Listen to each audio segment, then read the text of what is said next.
Now, Sports Talk with Broads. Here's Hunter Brody.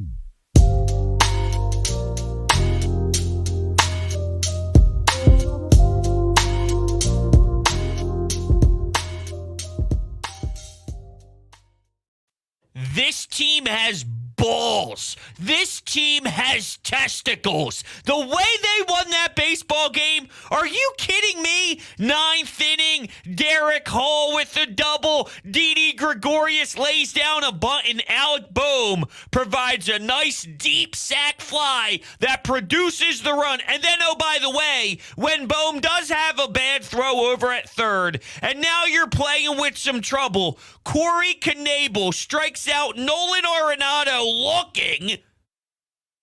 He gets a big play defensively over by first base with Rhys Hoskins, and the way that he keeps his calm, he keeps himself poised. Bryson Stott gets over to first base, and then warning track power fly out. You get the W, you secure the win. When it's a dogfight, it's 0-0. Gibson allowing no earned runs, going 7 innings, which was a massive bounce back, may I add. So 0 walks, 0 ones. Gibson's performing. You even have to overcome Jose Alvarado, not him specifically in that 8th inning, but with Garrett Stubbs throwing the ball to first base, and now you're going, what the hell is going on? There was adversity hit, and still they grind. They stay within that moment. They stay within that next at bat. It's never too much. It doesn't seem like it's too much, overwhelming, everything spiraling out of control. It's not the case. Mistakes happen. Sometimes it's not the prettiest, but there's something to be said when that adversity does hit. Take a deep breath. Relax. Stay calm. And the fact that no Brad Hand, no Sir Anthony, you need Knebel. Seriously? With the man on third base? With the walk?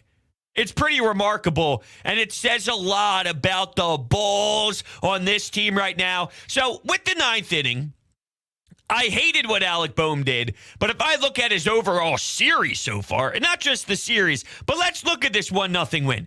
Snagged how many hits from Nolan Arenado with this defense at third base?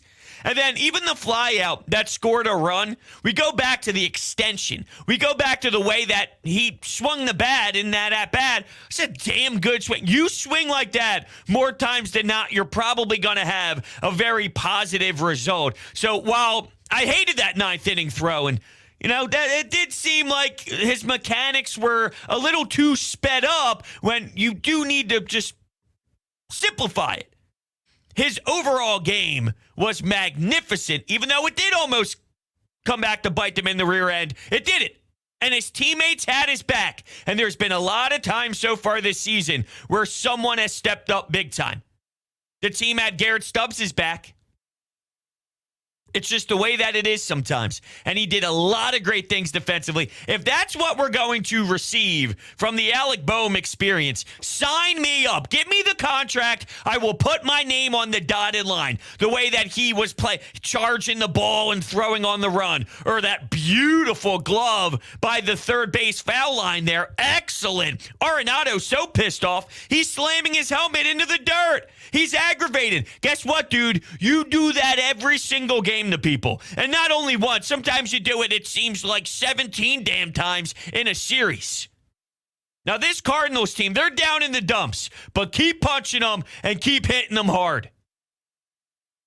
If we go back to what the Phillies did to the Cardinals what the Cardinals did to the Phillies the last time Kyle Gibson was on the bump, we talk about that inning back to back to back to back. So you get a secondary chance here, and you made them pay, and you showed your worth.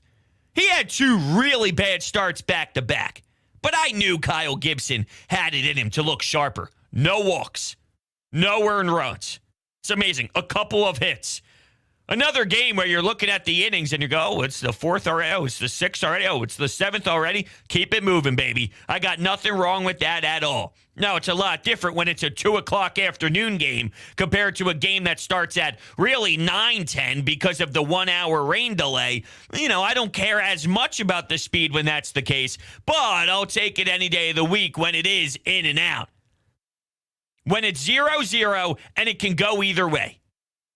And the fact that it doesn't always have to be the long ball. It doesn't always have to be the home run.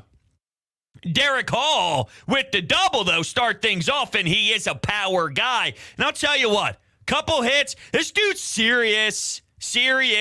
I love it. I'm enjoying every single damn moment of him. It's like I have so much joy. You should see my face. Honestly, I might videotape myself the next time I watch him at bat. You're going to see my grin seriously touching my earlobes. Because that's the way I feel when this guy's up there. You can even see it too, the whole story about his wife when he was hitting the home runs during his first go at it, right? He's hitting the home run to start things off for his first hit, and they show his wife and the big smile on his face as he's going into the dugout. It's amazing. He sparks it all. But when it's 0-0, when it's that deep, especially when you see Garrett Stubbs throw the baseball into the outfield, and not only that, that ninth, man, how many times have we seen this team piss one away where it's so deflating? It's heartbreaking. It's hard to get up the next day because while you would love to think that you can flush it down the toilet, it's hard to. We're humans. We have emotions. So you're up 1-0. It's the ninth. You're throwing the baseball around, or Garrett Stubbs throws it into the outfield and guys are running around the bases. You go, come on. It's like that was a game you should win. That was an easy dub. But come on, you gave it away. That happened how many times? 10, 15, 20? Off the top of my head, games I could bang. Oh, yeah, that one, this one, that one. We all remember them. This was strange, but that's why we feel the way that we do. Gutsy. This has more power. It holds more weight because it shows us development. It shows us growth. It shows us the cohesiveness as a group. When times get tough, and when we need to make a play, we'll make it. Didi's bunting to the first base side out there. Doesn't matter how. Just do it.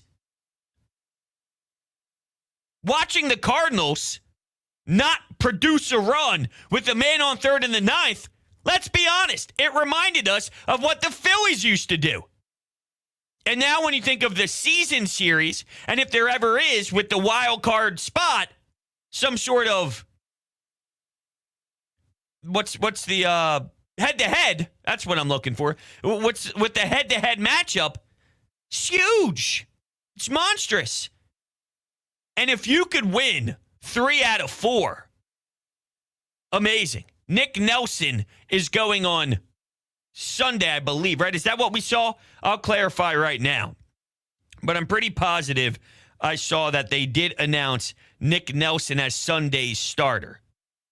Let's see, if you search Nick Nelson will open tomorrow's game with Chris Sanchez behind him.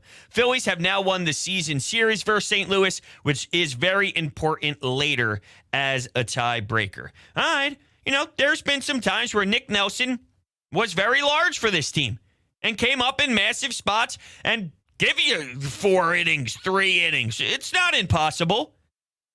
It just comes down to what version of the St. Louis Cardinals do you have? And by the way, it wasn't just Alec Boehm and that Rhys Hoskins play that we should note defensively. In the 7th, how about Matt Vierling with the diving catch to end the 7th inning? His face is smacking down. You see everything pop up on the top of his head with his hat and all, and the glasses are flying. I love it, though. Come on, baby. Sell your soul for that damn out.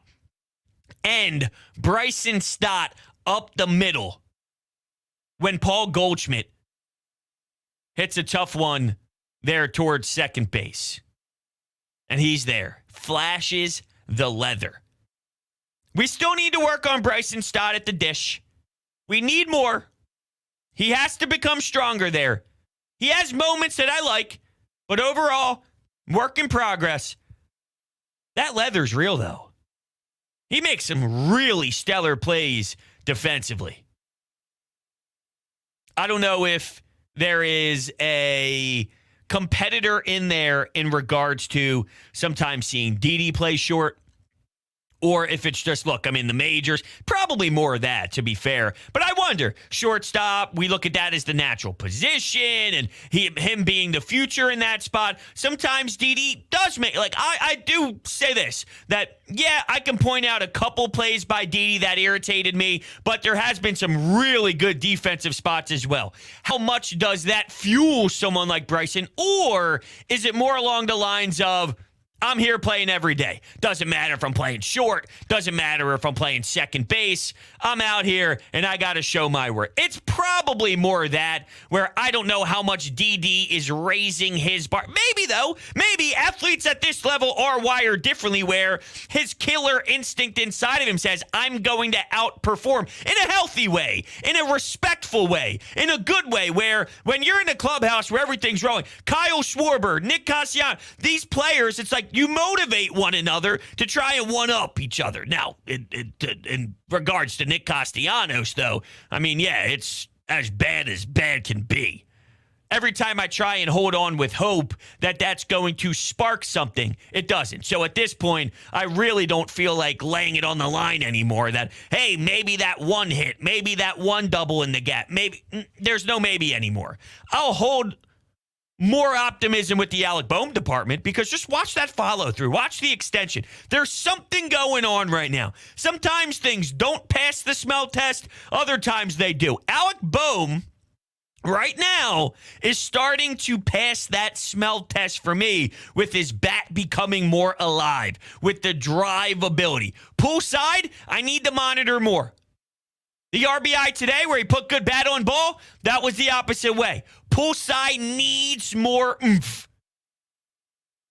More optimism there than Castellanos. The next time Castellanos does something that satisfies me, I'm holding off. Maybe he needs the All-Star break. Relax. Hang out with the fam.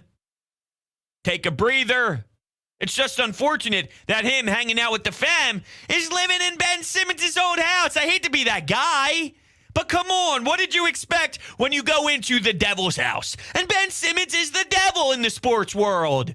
Dude hates being an athlete. The guy despises being a pro basketball player. So you take over those fumes in the house, and you can put up pictures all you want of trying to diffuse it all with whatever they were using to try and get the spells out. It's Ben Simmons. There's no way. It's impossible. There's got to be a correlation. I'm normally not the dude to play that card, but there's no way in hell if I'm going to a city, I'm living in that damn house. So he might be to blame. There's other nice houses out there. You didn't need the whole Ben Simmons shrine. But anyway, with the way that people use motivation in a healthy, competitive way, is Bryson Stott doing that, or is this Bryson Stott being Bryson Stott? I don't know. But I do thoroughly enjoy him playing defense the way that he does. And this team, man, this team is so damn entertaining, is it not?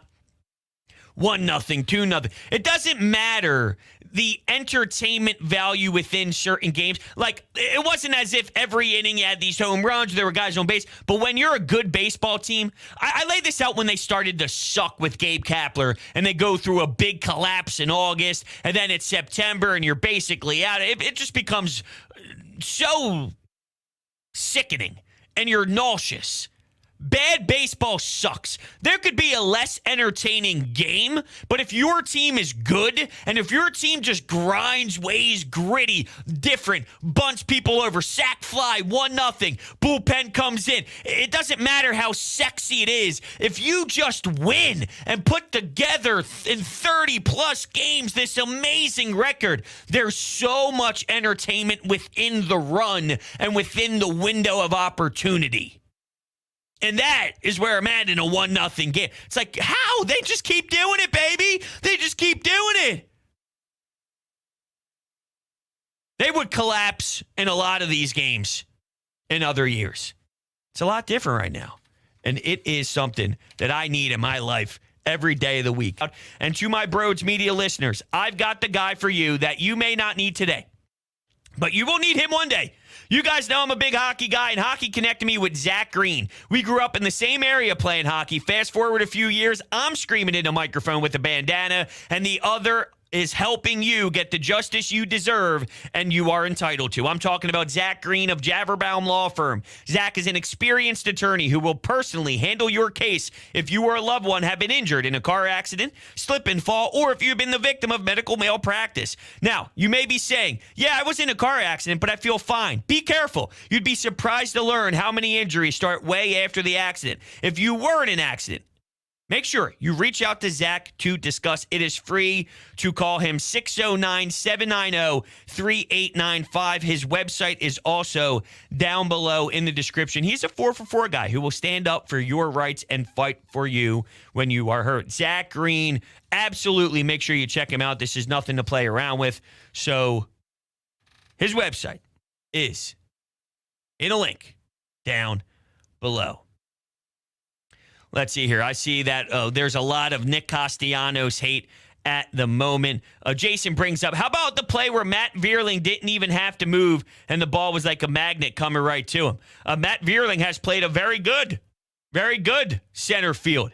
And there is an argument to be made that he should get more run. And I don't have a problem if he does get more run. At some point, though, I do believe these Matt Vierlings and all, it runs dry eventually. And sometimes you don't want to put them out there too much because then it loses that pop. It's the Garrett Stubbs. It's the backup catcher. It's like there's something to be said about when they do get plucked in there. They're an energy guy, and that's great. But if an energy guy plays too much, if TJ McConnell plays too much, well, then at some point that pop that TJ McConnell brings, it gets devalued throughout. Matt Vierling does have a part of that. Now, I am looking for some stats here because I did see some good Matt Vierling numbers, but I don't know if I'm necessarily going to be able to find them as quickly as I want to right now. So we can move along from there, and I'll keep looking as I see some of your chats still continue to pop up. Didi's bunt cannot be overlooked. I agree. Trust me, it wasn't like the sexiest bunt ever, but he put it in play and he ran down that first base side and he kept on running and running and running. In today's game, the bunt is a lost art. So if you're capable of putting it down and doing the dirty work and doing things that isn't the craziest in the world, but it matters and it's damn important and it's valued to a big time victory, you do get a big A+ in my eyes for that. And here's some numbers for you. Last night, Alec Boehm hit the Phillies' 110th and 111th home runs of the year. They now have more home runs this season than the 1976 team that won 101 games. That is courtesy of Ray Dunn, who just was explaining the difference in how baseball has changed over the last 50 years. But I thought he was the one to post the Matt Vierling stats. That's why I went to his account, but it looks like he wasn't. Here's some more random tidbits from Ray Dunn. Alec Boehm tied Ben Francisco and passed Joe Morgan on the Phil's all-time home run list. Schwarber is one home run from Hunter Pence's Phillies career total, and the Phillies are on pace for 214 homers, which would be tied with the 2008 team for fifth most in franchise history. Those are some random Ray Dunn tidbits for what it's worth. I think Ray Dunn puts out some very interesting and random stats that I find entertaining. Jason also states here, I've gotten to the point where it doesn't matter how close it is. I trust this team that they can pull out a win. Haven't been able to say that in a long time, and they're doing it without Bryce Harper and Gene. I have to agree that I feel the same exact way where, let's say it's 3-0 in the 8th inning, and the Phillies are down. Bryson Stott's leading off the inning or so, it might get flipped back around where Kyle Schwarber is getting the second at-bat, or let's say he gets the third at-bat. You work a walk early in that inning, so someone's on base now, and there's just something to be said of having the power of one swing, someone being able to do it. And you're right, it says a lot about this group. We cannot forget how awesome it is that when Dave Dombrowski picked up the phones this offseason and acquired some big-time personalities. Lately, I've been tuning into, and I do this once in a blue moon just to switch it up, right? I do a lot of Philadelphia sports talk, whether it's 97.5 The Fanatic, whether it's here on Broads Media, and, the people that I work with, I enjoy listening to, Tyrone, John Kincaid, Anthony Gargano. So the amount of Philadelphia sports talk radio that I absorb gets massive, and sometimes it's a little overwhelming because it is work and it is a job. So I like to branch out and just listen as a fan to other cities. It's a little calming for me.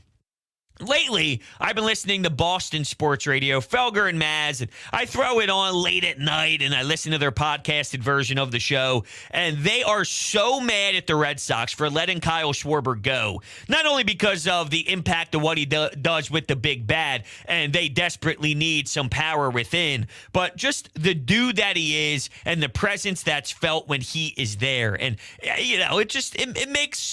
it makes me have so much joy inside of my body knowing that he brings so much. He brings so much. There is so much in having players that get it. I really hate using the it factor word. It's sometimes over-discussed. It's over-talked about, right? The it factor. What is it? They don't have it. They do have it. Sometimes I feel it's a cop-out. Even within that cop-out, though, there is context that is beneficial to a story or a description or a person and a player. Kyle Schwarber, and maybe the word to describe it for him is a professional, but he just understands everything, every little detail about the game. There's some players that are young and get too worked up, but his presence calms them. There's others that maybe don't focus enough and don't work on their craft enough, and he sees that, and the way that he approaches the game rubs off on that said player. And I'm not using anybody as an example. This is more of a broad statement, but everything that he does, being in the daily grind and being in a slow start to begin the year, gets out of that slow start. Now he's one of the hottest rakers in all of baseball and tearing the cover off the ball. There's people in life, whether you work in business, whether you work in sports, whether you work in anything, their personality is so strong and loud. I'm not saying obnoxious. I have a loud personality. When I'm in a group setting, I'm obnoxious, talking with my hands, screaming loud, people are laughing. I do that, right? But sometimes there's just someone in the room where the attention goes there. And it's not just because they're loud. It rubs off. Whatever it is, it rubs off. Without Bryce Harper, this man who leads off for the Philadelphia Phillies, it's the world. It's the world. And it's so beautiful. I have to admire it every second I can. So with that, we will shut things down. They have another afternoon game tomorrow. If you are new to the channel, hit that subscribe button, hit that thumbs up button as well. I greatly appreciate it. If you are looking to buy tickets, SeatGeek, promo code BROADS for new users. Definitely do that. It's a no-brainer. It eliminates all the fees. $20 all free. Parking, bang, no-brainer. And then lastly, social media, Broads Media. Thank you guys so much. I'll see you later.